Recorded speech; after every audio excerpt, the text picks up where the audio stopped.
बरेली के city magistrate अलंकार अग्निहोत्री ने इस्तीफा देते हुए ये कहा है कि जिस तरह से प्रयागराज में शंकराचार्य जी के साथ दुर्व्यवहार हुआ, उसके अलावा यूजीसी को लेकर के उन्होंने सवाल उठाए और उन्होंने बड़ा आरोप उत्तर प्रदेश सरकार पर ये लगाया कि ब्राह्मणों का इस सरकार में शोषण हो रहा है, उनके साथ अत्याचार हो रहा है, इसलिए वो इस्तीफा दे रहे हैं। इस पर बात करने के लिए हमारे साथ पूर्व सांसद और समाजवादी पार्टी के नेता डॉक्टर एस टी हसन साहब हैं। एस टी हसन साहब, जो बरेली के सिटी मजिस्ट्रेट ने इस्तीफा दिया है और गंभीर आरोप सरकार पर लगाए हैं ब्राह्मणों के उत्पीड़न के, अत्याचार के, क्या लगता है आपको उत्तर प्रदेश में क्या इस तरह का चल रहा है?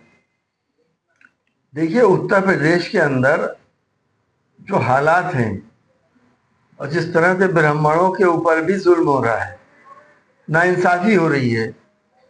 अभी आपने देखा, जैसे उन्होंने भी कहा कि हमारे देश के 4 बड़े शंकराचार्य होते हैं और सभी लोग उनका अदब करते हैं।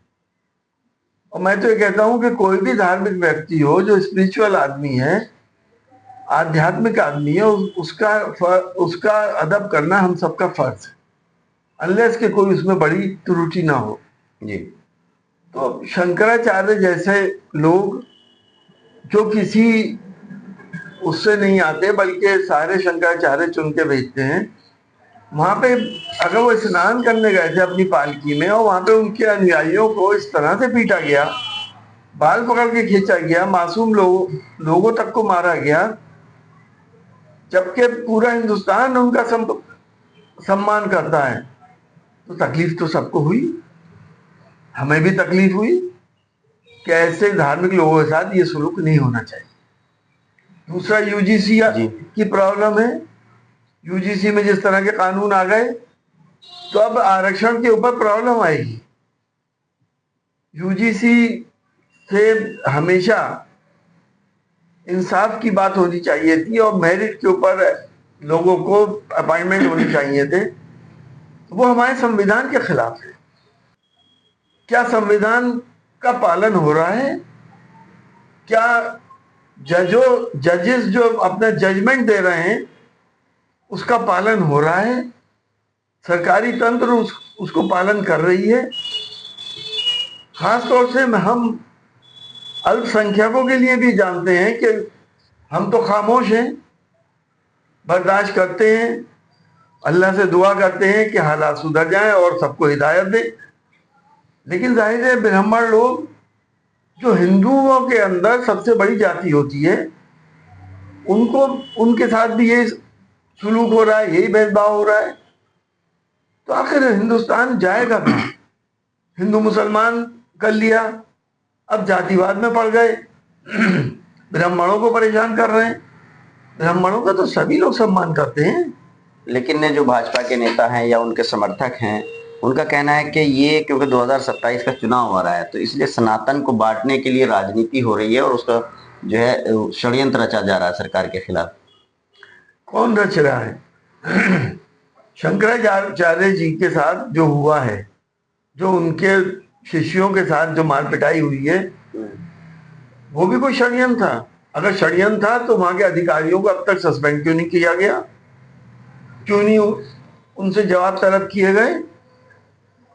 हमारी सरकार खामोश है उसके ऊपर। तो षड्यंत्र तो क्या बीजेपी कर रही है? ये सोचने की बात है।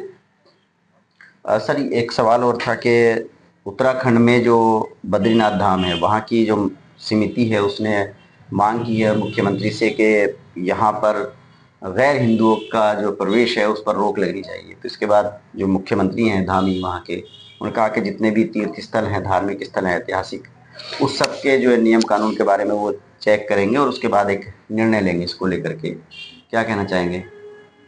देखिए, हिंदुस्तान के अंदर हिंदू, मुस्लिम, सिख, ईसाई सभी धर्मों के मानने वाले लोग हैं और हिंदुस्तान का संविधान सबको बराबर का हक देता है और हम कहीं भी जा सकते हैं, कहीं भी आ सकते हैं। हाँ, अगर कोई पर्टिकुलर आदमी किसी जगह बेअदबी कर रहा है, धार्मिक स्थलों की बेअदबी कर रहा है, तो उसको उसके हिसाब से सजा मिलनी चाहिए। न कि आप एक कम्युनल माहौल बना दें कि साहब यहाँ पे मुसलमान नहीं आएंगे, सिख नहीं आएंगे, जैन नहीं आएंगे और पारसी नहीं आएंगे, क्रिश्चियन नहीं आएंगे। हिंदुस्तान का संविधान तो ये नहीं कहता।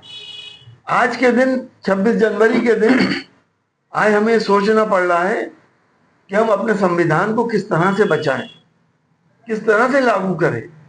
अगर ये संविधान नहीं बचेगा तो देश के अंदर अफरा तफरी का माहौल हो जाएगा, ऊंच नीच छुआछूत फिर दोबारा शुरू हो जाएगी और देश के अंदर एक तरह की सिविल वार के दहाने पे आके खड़ा हो जाएगा।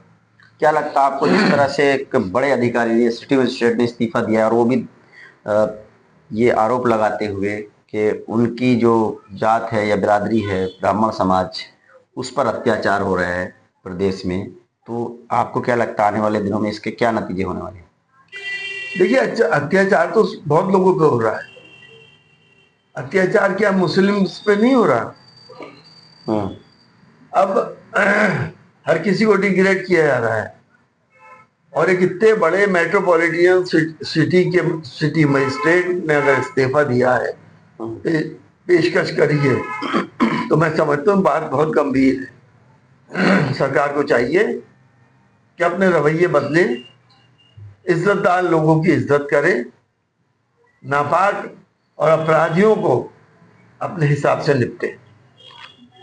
देखिए, समाजवादी पार्टी के नेता का साफ तौर पर कहना है कि शंकराचार्य जो हैं वो धार्मिक व्यक्ति हैं और उनका सम्मान होना चाहिए, और जिस तरह से उनके साथ दुर्व्यवहार हुआ है उसे देख करके इन लोगों को भी, इनका भी कहना है कि अफसोस हुआ, इस तरह का नहीं होनी चाहिए थी, ऐसी घटना नहीं होनी चाहिए थी। और जिस तरह से एक सिटी मजिस्ट्रेट ने इस्तीफा दिया है तो इसके संकेत जो है बहुत गंभीर जा रहे हैं। सरकार को इस पर कुछ काम करना चाहिए और सरकार को इस मामले को देखना चाहिए।